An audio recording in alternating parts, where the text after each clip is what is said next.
What's crazy is they haven't even been like, they're not even like bad. They be wanting to play and stuff. Bell just climbs over me. Yeah, just all day. the time. Oh, y'all snuck up on us again. They got us again. They got us again. What's up, y'all? Welcome back, Daddy Issues. Tony is out sick, so we are sending our thoughts and prayers to brother Tony. Sounds like a deacon doing it. Yeah, I wonder what movie Tony is watching. Right. He watching something. Absolutely, Tony. I'll probably walk out on. Brother Tony Baker is out sick, and amen. We're gonna say prayers for our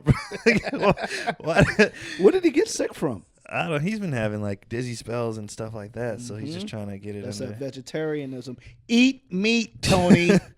Go back to steak and chicken, man. He's been, trying to get it. We made him sit down. We made him like Kev, and he took 2 days off the tour. Man, we was like, we're too hard, man. Yeah. It's like your body needs to rest. recover. You need to sit down. Be like Marlon. Marlon just be on the road every day, and then you go to his Instagram. He got vitamins and all. I saw Marlon take a handful of pills one time. He looked like a junkie. Man. Even though I know it was all health stuff, I was like, yo, that's ridiculous. It was a bag full of stuff. Dog. And he just shoved it all down. Like sunflower seeds. He be up there God. taking, let me take my CQ10. And Marlon was on everything. Shout out to Marlon Wayne. Yeah. That boy works. I love him, man. Works hard. He gets on my nerves, but let me introduce y'all to who we have here. We got brother Shane Miller. Hey. Welcome Thank to you, man. I the appreciate family. it. Shane, Yeah. I'm just going to talk like Sidney Poitier. Every deacon sounds like Sidney Poitier. Yeah, he does. Sister Johnson is in the hospital again. We have Shane Miller here. Shane What's up? is a part-time comic, producer, definitely a writer. He wrote on Chamberlain Heights. That show Chamberlain Heights. That show's hilarious. Man, I was sad to see it go because even on that show, one of my mentors, Devon Shepard, shout out to Shep, and he was one of the guys, and he was like, "Yo, I want you to punch up on this show," and come to find out, one of my homeboys is the creator of the show, Josiah Johnson. Yeah. Who's his dad is a Crenshaw legend. Crenshaw UCLA High School legend, in the house. Marcus UCLA. Johnson. Yeah, Marcus Johnson and everything. And, we go in the show, and it was just like, it's based off of a character, it's based off of their characters, Josiah and his best friends, Quinn Hawken. And they were actually bench warmers at UCLA. Yeah. Hell yeah, they were. But because Chris was good. His older brother he played. And most people don't know that the white character is based off of a real basketball player at Crenshaw High School. We called him Milk. Is this white kid that played on the squad. And so it was funny because it was like he was like this unicorn at Crenshaw, dog. It was like all these black girls that had never seen a white boy before. Hilarious. You know what I'm saying? Just like. And it was really a really fun show. That show was so funny. And I don't know what happened. So, I mean, who knows, man? You never Hopefully know it'll come back. This industry. I know. Yeah. Well, y'all, Shane is here because obviously Shane is a father. Shane, yeah, man. I'm a rookie, man. I'm a rookie in this. Shane's daughter is Belle. She's 10 months. Yeah. Got another one on the way, too. Shane went back to back. He said, "The hell with the doctor and them stitches." Hey, man. Hey, I'm in there again. Hey, look here. Another one Look, coming. you don't tell me what I can't do. I am defiant as hell. You got a boy or a girl coming? I got a boy. So Boy. I am really done. I'm finished. I know. Me and Shane have talked about getting the surgery. We're both talking about just take both my balls. No. I mean, if it comes to that, I might do it. My wife is sneaky though, because she'll say like, "Yeah, baby, I got the IUD," and next thing you know, it's like, "Baby 3." And it's like, "Nah, I can't." I think 2 is manageable. Yeah. When just two, and Somebody told me I saw a lady in Costco. She had 5. Wow. And we asked her. We only had Keelan at the time, and we was like, so, that you got your hands full. And she said, honestly, once you get outnumbered, it doesn't matter anymore. Right. So she said from 3 to 5 didn't make a difference because they were outnumbered. No. She said 2 was manageable. No. After we were outnumbered, it didn't. So she was like, some be missing. Yeah. Like whatever. No. But I was like, nah. 2 is my thing, because my goal was always 2. I said maybe 3. If our second one was going to be a girl, I was like, all right, I'll go for one more. But God blessed me with a boy, and now I'm really done. Like Karen trying to trap me, but I might get snipped just out of spite, just to fool her. Yeah, like, I don't know. They ain't swimming like they used to. Yeah. Like, so how are you adjusting? Because you're newer than me. So you're 10 months in. How's the adjustment with work, with life, with sleep, everything? Everything changed. Like before, I would write in the day.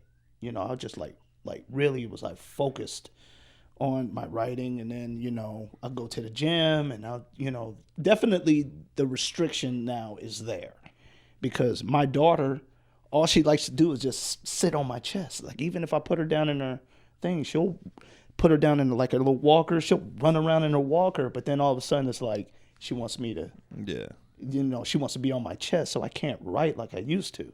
But now it's like I work out at night specifically because it keeps me awake. Yeah. So that's now how I'm getting. I went to gym last night. Yeah, it's like I'm getting my writing done because it's pilot season and I'm getting prepared to go get shot down again on another. Sorry. Yeah, that's great. But what we're looking for.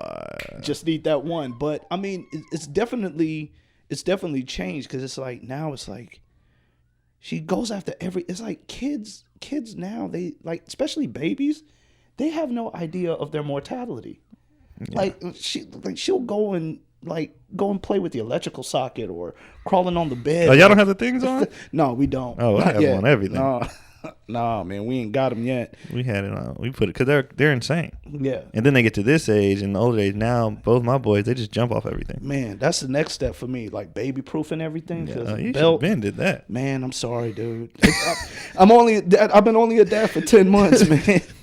But my son, I'll be ready. So. Oh yeah, well everybody says the first baby is a practice baby. Man, oh my god. Like you don't know what you're doing. Like I feel bad for some of the stuff we've done with Keelan. I'm like, we didn't know. Man, it's like even changing the diaper is like when she poop, and I'm going like, she's gonna eventually have a boyfriend, and if I don't like him, I'm gonna tell him all them stories.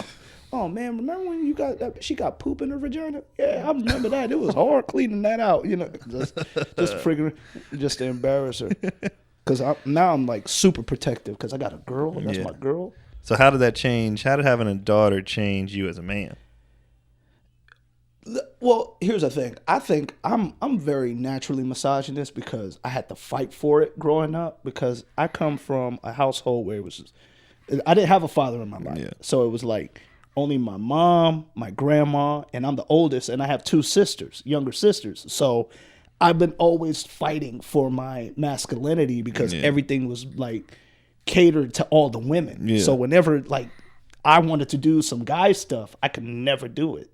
So now it's I'm still kind of like the same way, but now it's like I feel like I'm more protective, like, with a lot of stuff. Like, now I'm like, oh yeah, my daughter could do that. My daughter could do that. And it's like I want my daughter to like be in Muay Thai and all this other stuff because I'm like, I feel like now it's like I got to teach my daughter how to protect herself, like not to become a thought as well. Because in this day and age, her mama would be watching like the Kardashians and all this other stuff, and I'm like, that's definitely not what I want Belle to be, and I definitely don't want Belle to be. And girls be wanting to be that. Like, it's wild. I would kill because the closest thing I had to like daughters were like Damon's kids, his girls. Like I look at his girls like they're mine, and I'm just seeing the battles that he's going with his girls because they're like 16, 15,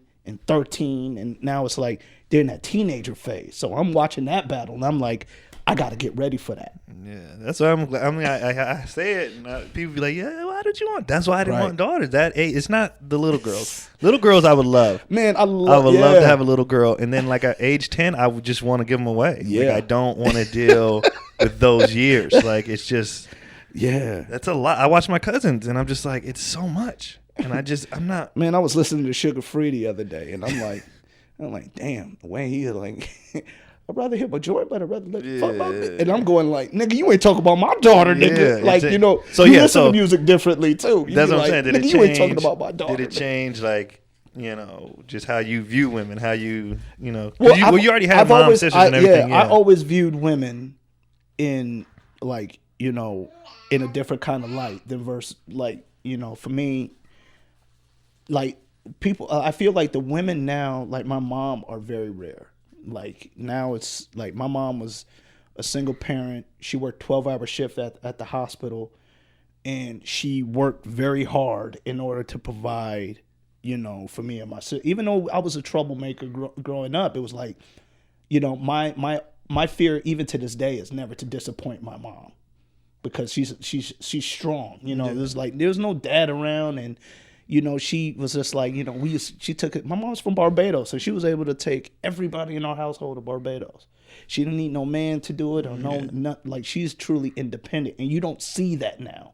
You know, now you're seeing a lot of single moms just trying to secure the bag through a dude rather than going out now. Especially when we're in entertainment, so yeah, our view of women sometimes you just be like, you're just trying to get over, because it's just that's what we're around. Yeah, and it's sad. It's like what is this? It's like, you know, now it's kind of like before, and I blame dudes for it too, because I'm seeing more guys going for the Instagram model rather than going for the thing. My wife, she's a medical assistant at Kaiser. Yeah. So I'm like, yo, if I die, I know my wife is straight, because she got a 401k. Yeah. She got medical insurance. My kids are straight. You know, even, you know, my wife is from the Bay, so she has a family. And y'all don't know. Shane's wife is from the same city as me. Met her in the comedy club. We all met at the same time. I met Shane like 8 years ago. Yeah. We all met him, his wife, me. We all met at the same time randomly. Yeah. We've been cool ever since. Yeah. She's from my city. Yeah. Shout out to Antioch. You know what I mean? Every time we be out there, you be out there, like it's so funny, because when you go out there a weekend and then it's like you be leaving and we be coming, or it be vice versa. Yeah, because she be going to see her family. My family not there no more. Yeah. My it's mom, boring out there. Everybody moves here, and then my dad lived in my Antigua. My brother moved out towards Sac. Yeah, so I don't have no reason to be there other than for shows. Yeah, so I'm like, we've been taking Belle out there, taking her more because her family want to see her now. Yeah. So. You know, Karen be always threatening me when we get in an argument about she gonna go move back to the Bay and have my son out there. I'm like, nah, man, he gonna be SoCal. Like he gonna be born in LA. Though. I've accepted that my kids are gonna be LA kids. Yeah, but like this is where we live. But also, it's great. It's like, you know, going back and forth. I mean, I like, you know, I love the Bay. Shout out to the Bay. I mean, even like comedy wise, it was like I love doing stand-up in the Bay Area, because they really love comedy versus L.A. I hate L.A.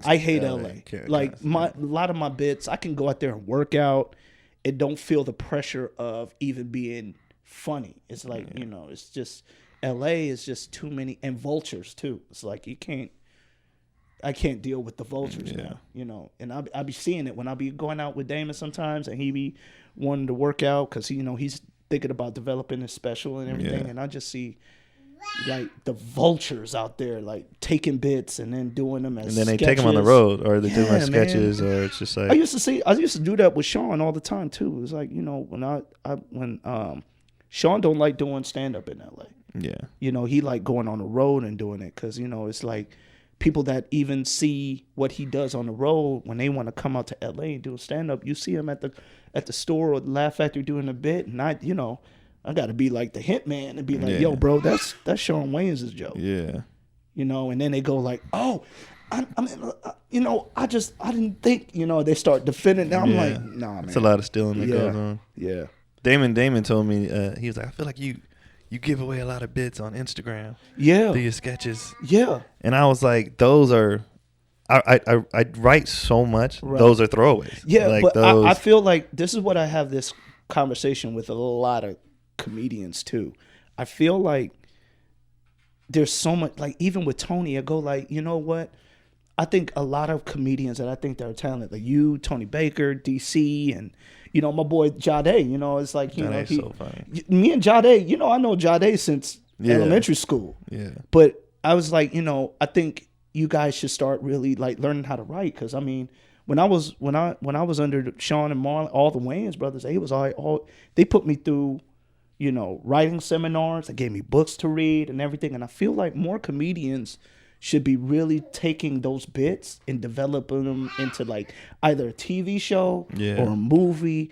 And that's what I feel like we should do as like collaborators. Like Instagram sketches are really great because they put you out there. They could go viral, but at the same breath, you know, what's the long game with those? Because Instagram is gonna die out eventually, and it's like, what are you gonna have to show for it? Yeah, that's why I told Damon the stuff I do put out to the gram, is stuff I wouldn't take to the stage or make like those lyrics we let slide. That's not mine. That's just me making fun of music. So I would never. Here, you can have that. Yeah. But my real stuff, like I've taken posts down because I was like, no, I'm actually gonna use that. Yeah. For something else, I was like, nah, y'all can't have that. Do a sketch with it. Like I feel that's what I want. I think in our heart of hearts is like, you know, we should go back to that in living color type stuff. Yeah. Like as comedians, because I feel like that's what was brilliant about Keon. It was like, it wasn't only that these people were funny people; they had acting backgrounds, writing backgrounds, and the fact that they could go together and do an actual 30-minute sketch show. I think we need to go back to that. Yeah. What's up, man? I can't wait for my daughter to walk. You know, yes, you can. She be trying to walk, but then when she stand up by herself, she loses her confidence and then like falls down. You say that, and then next thing you know, they be gone. Yeah, you lose them all the time. My boy found his kid in the bottom of the hamper. Hilarious. He didn't know where he was. He was looking for him for a while. Man. And found him in the bottom of the hamper. They're everywhere when they. I know where Belle is when I hear something crash. Yeah. They're just so I wanted to ask you because Kev on stage when he was here, he brought this up because you have Bell during the day, right? Yeah. So how do you feel? Because he said he used to feel low key like emasculated kind of. Why? When Melissa was going to work every day and he was at the house, and he asked me how I felt about it, and I said, well, I don't feel bad because I still work at night. You know what I mean? I still. Do whatever. Like, even though I'm not going to work every day, what I'll make in a weekend is what she makes for the month. So I don't work as much, but I'm still, So what's your? And my thing is, I don't think any man should feel emasculated for taking care of their kids, at all. Like I don't feel like my wife. We're in the industry, so where our work comes in, it varies. I was working on a TV show for like 13 episodes. Yeah, and it was like the money was coming in or whatever. Now we just like we don't know what's gonna happen with our TV show now. Yeah. But I'm not taking the time I'm spending with my kid for granted because I know people that consistently work and they have no sort of relationship with their kids whatsoever. Yeah, and I never wanted to do that. And I don't want that either because it's like, all right, you're there, but you're really not. Yeah. So I don't feel like any man should be emasculated for spending time with their kids. And especially, as long as you're being able to create. Because my thing is, if I'm not going to like, open mics and working out, my daughter is asleep now. My wife she sleeps. So everybody could leave me alone. I got me time. So I can write. And it's what you're doing with your time. It's like but I don't feel nobody should be like Yeah, I feel like especially in entertainment. We have so much. Our lives are so weird that. Yeah, I can spend all day with my boys and still work. Yeah, I can work at night. I can work in the morning. I can work during their naps. That's why I love multicam shows. Yeah, that's why the show I want to develop is a multicam show. It's multicam. You could still be a dad. That's why Damon wanted to do it because he came off of like 2 single camera comedies and he couldn't be a dad. Yeah. Like he didn't know what was going on with his kids. Yeah. But during the multicam, it's like you go your table read, you go home, you rehearsal, you're out by 12 or 1 o'clock at the latest. You go home, be a dad. You could go help your kids with your homework. You got the longest night you have is shoot night, audience night. Cause that's what people ask us a lot. Like, how do y'all balance your time? And it's like in entertainment, you can work it. Like all the stuff I put on Instagram, I shoot all that during their naps. I hit the gym, I shoot, I cook dinner all within that 2 hour, 3 hour window. That's where I do everything. Yeah, my wife don't cook nothing. No, Kara don't cook. I'll be in there. Man, I'll tell you one thing. I got really into like the Food Network.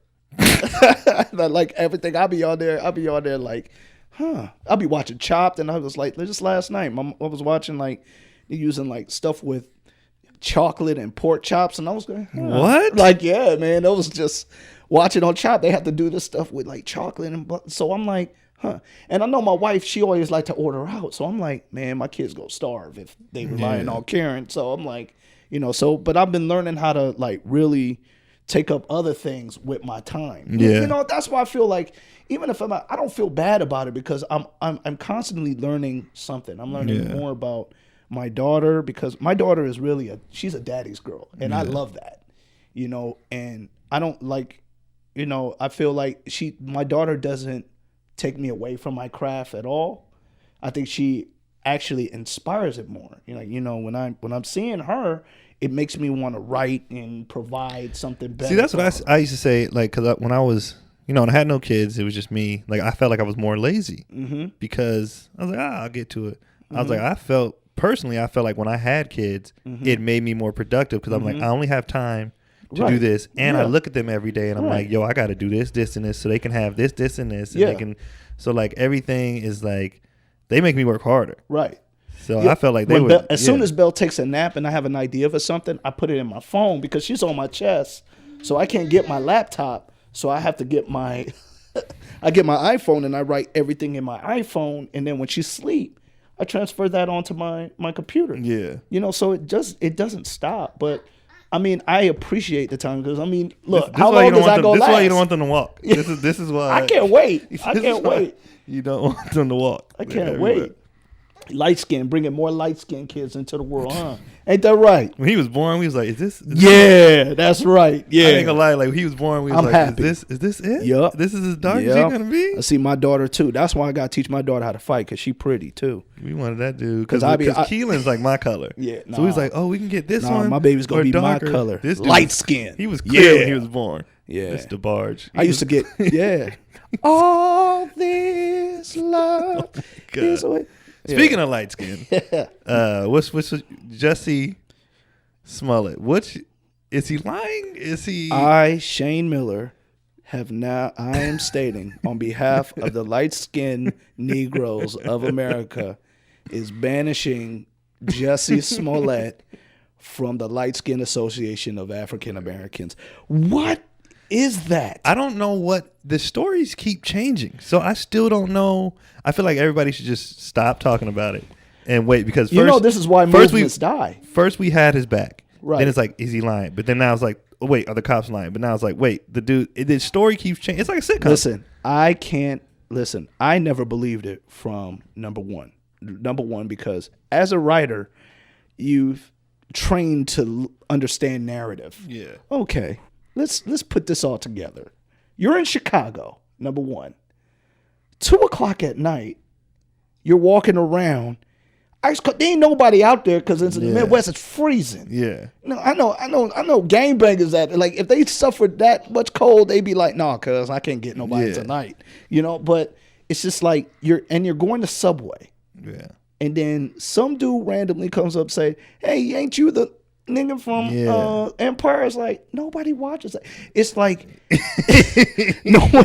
there are if you don't see the holes in this story, then I thought from jump. This is what I thought happened from jump. I thought he was either A, trying to get some drugs, right, or B, soliciting a prostitute, right. Like because nobody cares that you're gay. No, we all know you're gay. Nobody cares. Yeah. So you were either getting a prostitute or scoring drugs. Why are you out this late? And I feel like you were embarrassed by that. Right. And so you made up a different story or you cheated on so it wasn't the story you said. It was, and it's just so weird. It's really it's and now the story is out that he wasn't happy with his payment on the show. Yeah, because he's not happy with he's not happy with his like $90,000 per episode. So he's trying to fabricate it, and then it's like the $3,500 check. It's like a check, nigga. We got Zelle, nigga. You can't Zelle nobody or Cash App or Venmo. Like what made me mad is that it wasn't that even that he lied. I don't really care that he lied. What made me mad is that you used your race and your sexuality, two things that of course we are already especially fighting. In this climate. We are already. Don't take that like that's what made for me, that is like when a woman does a false rape. Like women are really raped out here. I don't need you doing false ones. They're really hate crimes. I don't need you doing a false one. That's what made me mad. Now it's like, because it's like now this is why I feel like, being a father, that now it's what we us being young fathers too. It's like now we have to teach our kids differently than the way our parents taught us. Like, we come from, I'm an 80s baby. Yeah. So it's like, we've been taught differently. But now it's like in this climate, we got to teach our kids how to, like, you got to tell us. Don't be embarrassed. Yeah. Don't do this. You can't say this. You can't do this. And now it's like, and don't fabricate this just because you're not getting what you want anymore out of. And, like with my daughter, I got to be like, all right, listen, if he don't like you, he just don't like you. Yeah. But don't go ahead and fabricate and say that he did something, he didn't do it, because now I'm going to be mad at you. Yeah. And then if something does happen, please tell me. Please tell me. Please tell me. Don't. Because I don't really believe in the whole thing about, this is the one thing I don't like. I'm like, oh, well, you don't know the emotional pressure of somebody holding something in. I'm like, no, if it happens the first time, you should report it. Yeah. I get why people don't, though, because they're not believed a lot. Right. But I get why people don't. You should be able to come to your mom and dad exactly. and say your parents. And your parents. But you know what? Some parents ain't shit. Yeah. I saw a video where this girl told her mom, like, your boyfriend yet? And she was like, you messing up another relationship. It's like, yo, really? Right. Trying to secure the bag. Your daughter is telling you the bag is important. Something is wrong. And Same you're thing. not listening. That's the thing about this R. Kelly thing. Everybody is like, once they're trying to secure the bag, man. It's all about the bag. The R. Kelly thing was so sad because these parents sold their kids. Well, yeah. And I feel like, here's my thing about this R. Kelly thing. We knew when he married Aaliyah, the dude was a pig. Yeah. You know what's crazy? Like, because a lot of people are saying we knew, but I didn't. Back then, media wasn't like that. I didn't know a lot of this stuff. Right. Like, I knew the jokes. You know what, though? I knew the peeing jokes, but I didn't know that it was like that until I, went back. And I was like, what? Listen. Watching Surviving R. Kelly, knowing me, I would have had to be, R. Kelly would have never done another show. Yeah. It would have been like, yo, Shane, R. Kelly performing at the front. All right, let's get blood. Hey, I want you to call up. Like, this nigga, and this nigga. We gonna roll up on that. We got to get him. Yeah. But they didn't care though. They didn't. They sold when that dad. Yeah. Like, I didn't watch it, but I heard there was the dad who the girl denied it, and then the dad backed the story. Right. And that's how he got off the first time. And it's like, what are you doing, here's bro? Another thing. Everybody's guilty. I think R. Kelly's wife is guilty, too. I do, too. And she was playing victim. And I was like, I think you're guilty. All of them. Everybody that was crying those crocodile tears on that thing, they're all guilty. I agree. And also, we have to, I told Karen, I was telling Karen that, you know what? A lot of these girls be lying. Like, I remember in high school, and this is the one thing, I ain't trying to victim shame or whatever, but I remember in high school, there were girls, I was in junior high, there were girls with fake IDs that were trying to get to go to the Sharks Club in downtown when it was cracking. And they all get the fake IDs so they can go party with the 20-year-old, and they're not telling nobody their real age. And you got, the thing is too, it's like, you used to see coming out of school, these girls getting into these brand new cars with these they dating the college dudes. Yeah. They dating, they're girls 16. Girls always wanted the older guys. Yeah, they're 16 dating 21. Yeah. And they like 16 and they look 21. So dudes ain't really checking for IDs or whatever. So that does happen. But that's what I'm saying. Like this, I said this Surviving R. Kelly thing is an education for dudes with daughters. You got to be able to be like, hey, there's no shame in you being 16. Yeah. The need and want to grow up fast. It's like, slow down. Enjoy it. Ain't nothing up here but bills. I wish. Ain't nothing up here but bills. That's it. Man. There's nothing out here. You know what rent is like when you got to go ahead and be like, God. I'm getting mentally ready to start paying a mortgage. Are you guys looking? Man, I'm about to use this VA loan pretty soon. I think that now my kids are still young. I can rock the apartment thing, but I'm looking at. We got ours before Keelan was born. So we got the house right. I'm just waiting for the housing market to come down a little bit right more. They trying to get us to sell, but I won't. I'm just waiting for it to come down a little bit more, and then I'm gonna pull the trigger on my VA loan.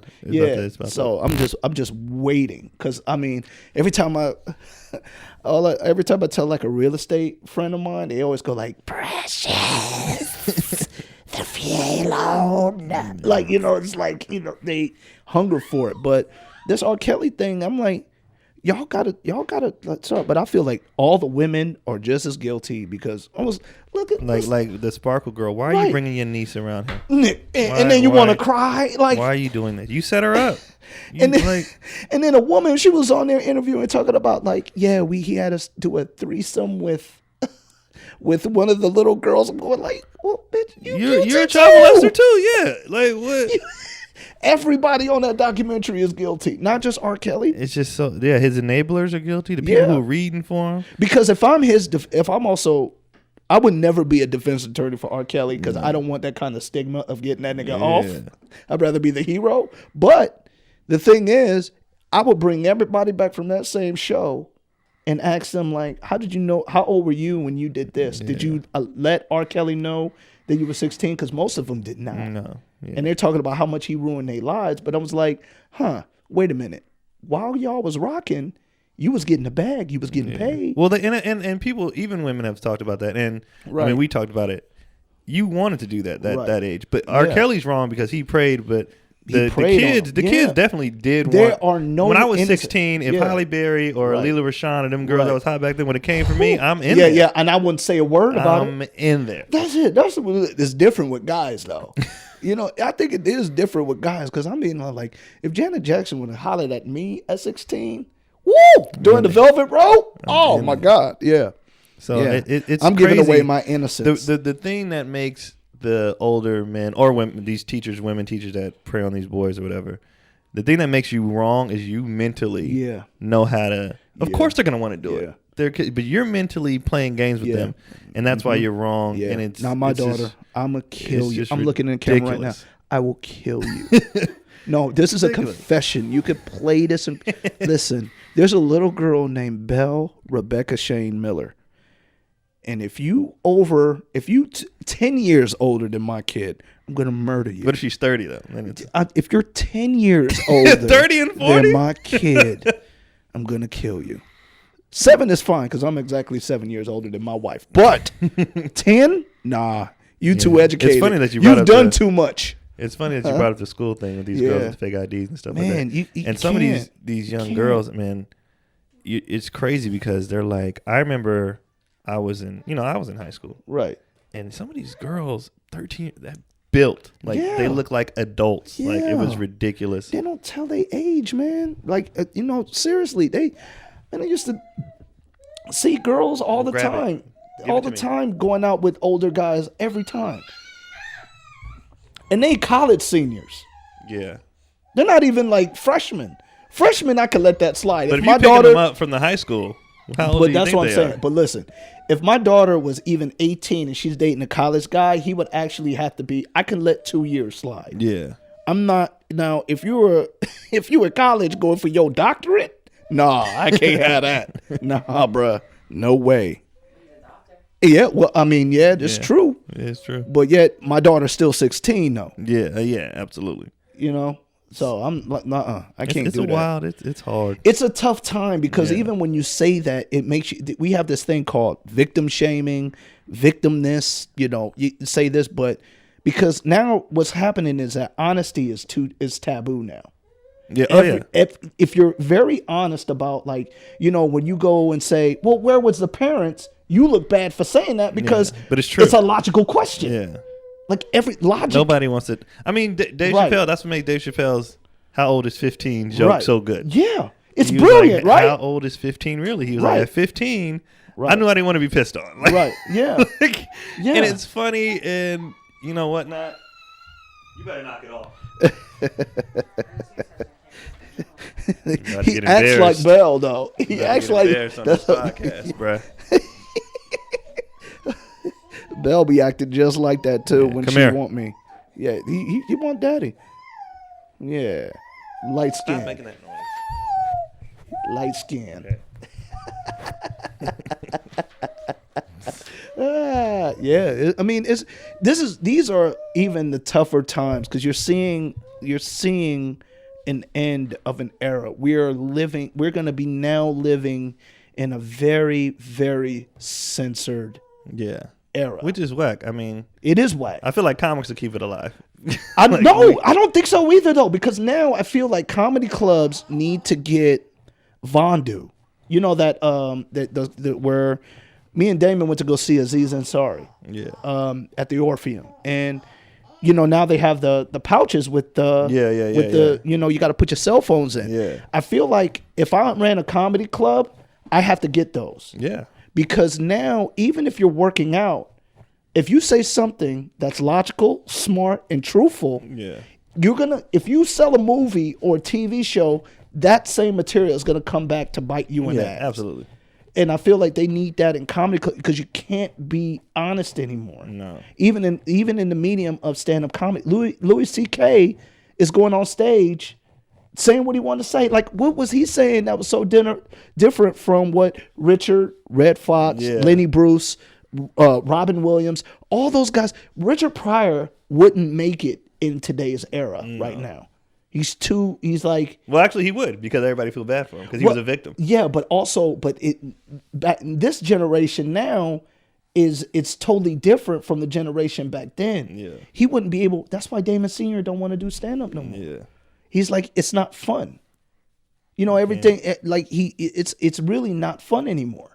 It's not, because now you got people going, like out here, Damon say jokes on stage and everybody go like, oh. And now it's like, now he has to be able to, now he's like, man, I don't know if I could do that joke. And the joke be brilliant, killing everywhere else. But now it's like, you hear moans and groans now, it's not the same. That's like why now, the challenge now is you have to explain stuff in such detail and such to make it work. Like, I guess that part of it is cool, like the challenge of, I'm going to say this, and it's not going to go well, but if I can get it to where you take it. But honestly, that's why I think more comics are doing stuff on the road versus, like, Sean does all his new material on the road. You definitely got to work it out more now. Yeah, and he doesn't. But, I mean, even the controversial stuff, you have to do it now more in areas where people are not like as liberal.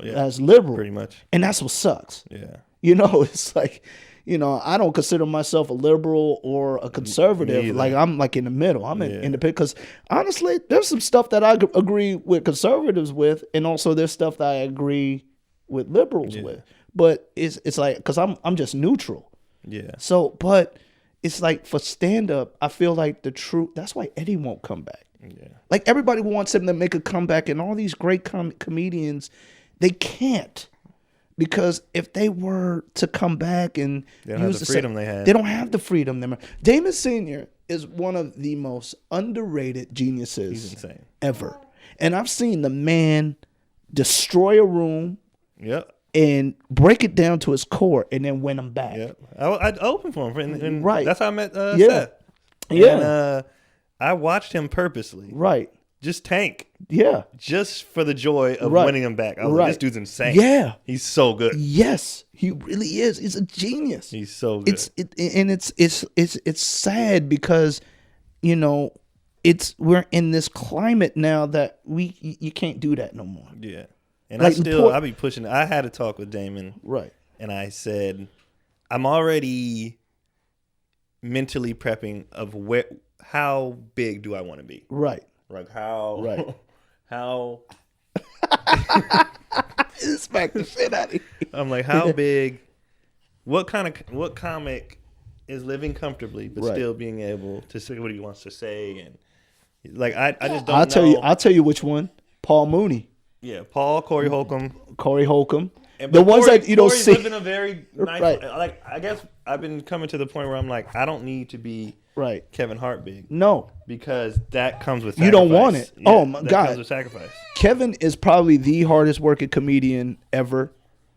But my thing is, I would never want to be that big. I like doing stand up because I like to write. Like, especially if I'm writing a TV show or something, or I'm developing something, I kind of like just going on stage just to see, like, to put out the scenario to see if it work on screen. And once I get the laugh, I'm like, oh, all right, this is a funny thing. Yeah. You know what I'm saying? So, you know, like, you know, I do a bit about, you know, the word, I ain't gonna take it. Like, that's a universal word. Yeah. That's a universal statement that you're about to get jacked. Yeah. Like, you know what I'm saying? Because that used to happen to me all the time. Whenever you wear something cool and you hear, I ain't gonna take it, that's forfeit. Yeah. You know, but it's stuff like that I feel like now I'm like, all right, I'm doing stand-up just because it helps me to be comedic. Yeah. And also, like, I love punching up on TV shows because, you know, eventually you just want to get that one when you're doing it. But stand-up is just not the same anymore. Yeah. And I hope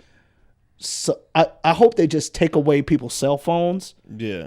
And because I feel like that needs to be a comedy club standard. Yeah. That they put it in the pouch, you put it in your pocket, and that be it. And I feel like then comedians will have the freedom to say what they want to say. Yeah. Speaking of entertainment, the Oscars just happened. Yeah. So people got mad. The Green Book? Yeah, they got mad at the Green Book and they got mad at Spike. I mean, and they said Spike celebrated too much and that he wanted to be accepted, and I'm like, he's just happy that he won. But listen, yeah, and I feel like the Academy owed him for Malcolm X. Malcolm X and do the right thing. They owed him yeah. that. But I mean, he was mad at Black Klansman that Black Klansman didn't get it, but Black Klansman was like, it was cool. It was cool. Yeah. Great. I'll tell you my favorite movie out of all the Oscars though, The Favorite. Have you watched that? No, I haven't seen Oh it. man, it's with Rachel Weisz and Olivia Colman, who won the Best Actress. Okay. And Emma Stone. And dog, it's like about Queen Anne during the Victorian era, and it was really, really funny. But I think the movie all around was really good. I have to see you know, it's but Green Book was just okay to me, man. I mean, it's just Green Book was Driving Miss Daisy. That's what I heard. In reverse. Yeah. That's all it was. It was Driving Miss Daisy. And I heard they still did the white savior at the end. Yeah, of course. And I'm just like, why? That's the thing. Yeah. You know, that's why the Oscars to me, I said it on my Facebook. I was like, Oscars are so predictable. Yeah. Like you could tell who's going to win. There's never the only upset I didn't see coming was when Casey Affleck won his Best Actor award. I was like, hold up. Didn't he get in trouble or something like that too? He did get in trouble, but I was like, wait a minute. What did he do? Denzel's performance in Fences was outstanding. It was. Fences was too wordy though. They should have. That's definitely a play. Well, that's what happened. Yeah, it's definitely when you try to take a stage play to Woo, put it. It was wordy. Yeah, I was like, come on. Yeah. What I loved about Fences as a father, though, was watching the dynamics of old school fathering versus us, right? new school. Yeah, like his son needed more than just being taken care of financially. Right. Like Denzel honestly didn't know what he did wrong. Yeah. When his son was like, I need your support, I need your love. Yeah. You're fed, you know. Yeah. What else do you want? I right. ain't gotta like and I you. feel like even with the Michael Jackson thing too, I Yeah. think that's also deep down what all the Jacksons wanted too, because it was like the relationship between Joe Jackson and his kids was just business. Yeah. It was never like, you never saw in any of the documentaries like them having a family picnic or them doing family fun stuff. So you really understand where Michael Jackson was coming from when he was singing that song, Have You Seen My Childhood? Yeah. You really listen to that song, and it's like, this dude has been nothing, his relationship with his family has nothing, it's just been work. Like even in the movie when he had Jackie move them bricks just to keep him out of trouble. It was like, I mean, I get what you're doing. Right. And I get it. And you're in Gary, Indiana. I get it. You know, people get mad at me when, Damon calls me a weetard because me and my wife, we do the amusement park thing. Oh, but yeah. you guys are Disneyland. I love Disneyland. McGee. Universal. If it's fun, me and Karen, that's one thing that made me want to marry my wife. It was like, because we have fun together. Yeah. And the thing is like, I enjoy having fun with my kids. And this is the dangers of, even the entertainment industry. It's like when I feel like artists should be able to gotta learn how to organize their careers, because that's what I want to do. I want my career to revolve around my kids, not the other way around. Yeah. Like I want to be like, my goal, my real dream is to get on either to create a multi-camera or write on a multi-camera, because of the workload is not that bad. Yeah. The workload is like you could still. It's like a normal 9 to 5. You can go. You have weekends off. You do this and whatever, and you could still be a parent.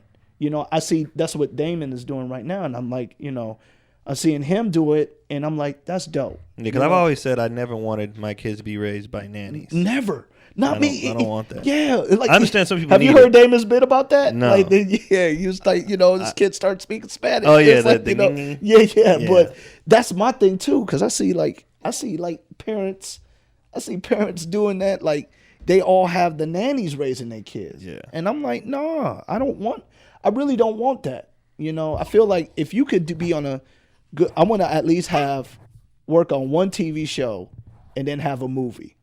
That's it. Yeah.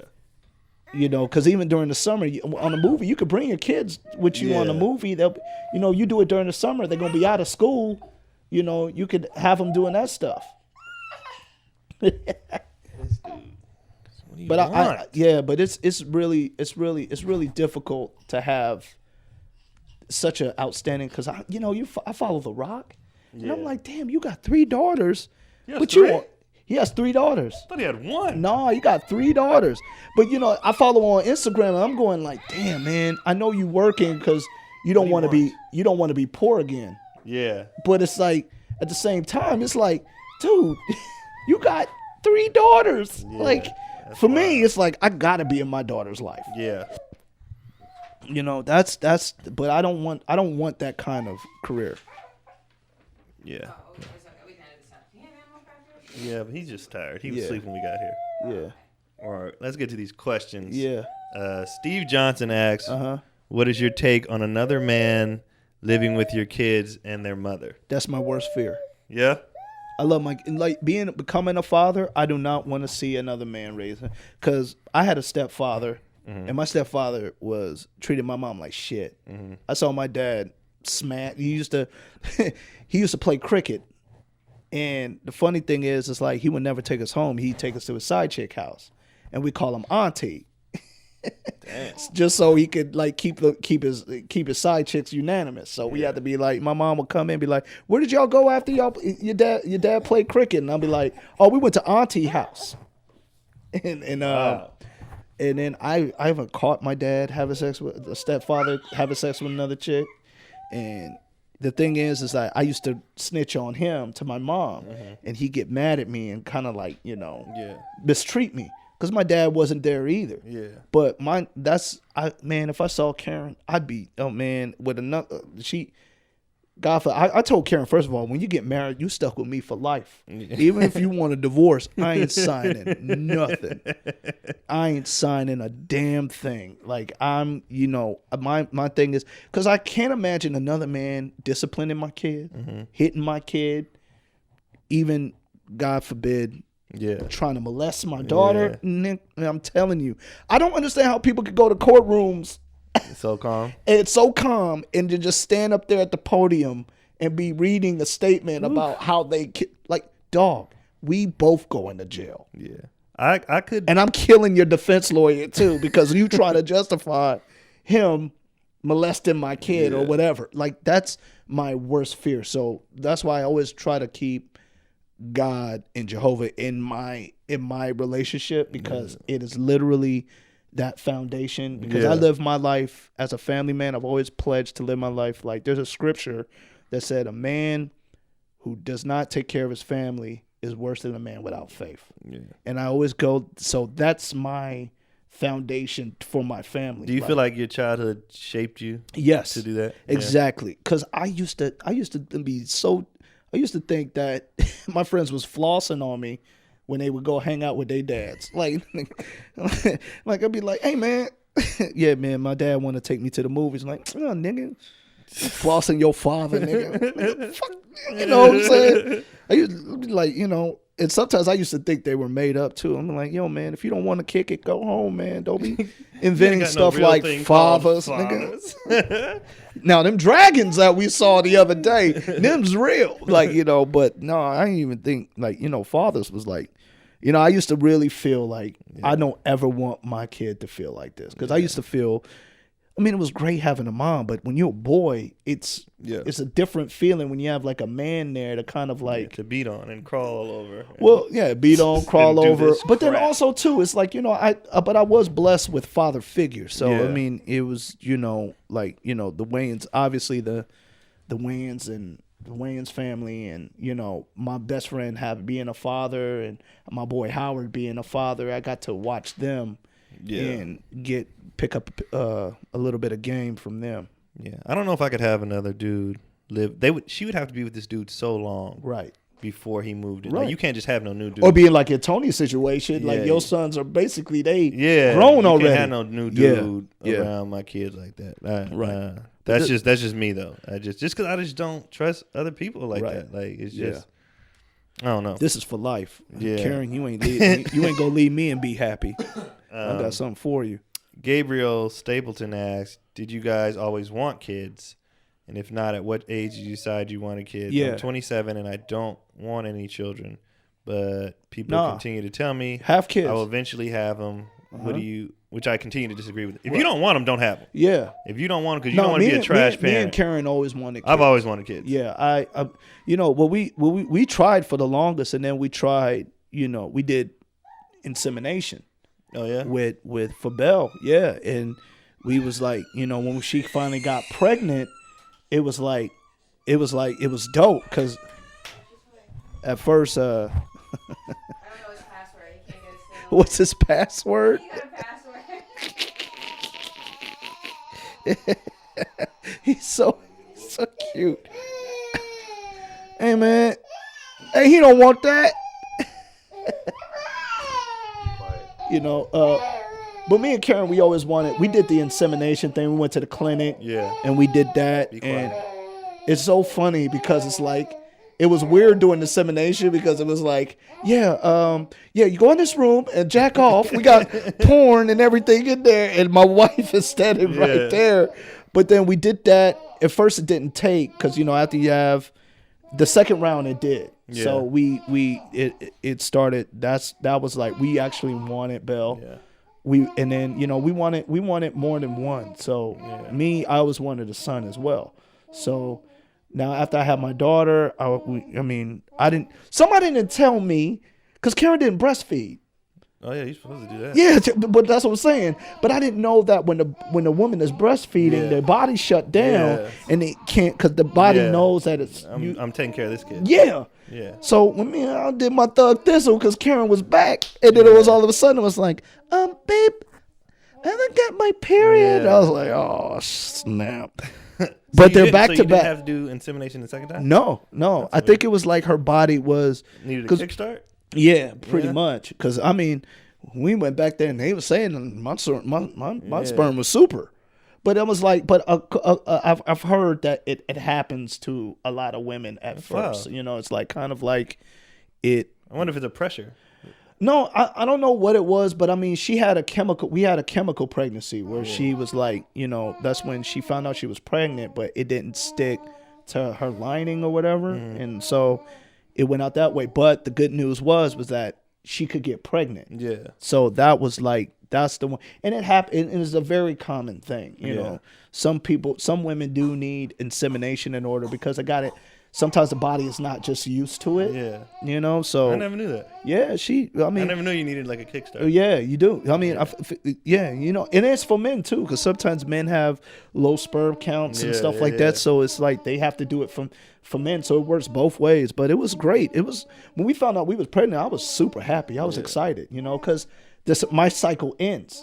You know what I'm saying? It's like I don't want my son to be fatherless because I was fatherless. And my father was fatherless too. So it's like, he didn't learn from his mistake and I'm learning from his. Yeah. But also I had a bad example from my stepfather. Yeah. But I also have great examples like my boy Craig, Damon, Sean, Marlon Keenan, Damon Sr., and all these, Tony Baker. Like, I love the relationship Tony has with his sons. It's like, that's that's fun for me. Yeah. You know what I'm saying? I want to have that fun with my kids. So it's like, and, I'm glad that I feel like if you do want to have kids, have them. Yeah. And if you don't. Like he said he doesn't want them. But don't do it. Yeah, but even if you do have them, even if you do have them and you don't want them, stick around. We're gonna show. He's about to get in trouble. Yeah. Yeah, that's it. Because I'm getting pissed. Yo, man, I appreciate this, man. Yeah. So this is Daddy Issues. We're out. Hey, thanks for having me.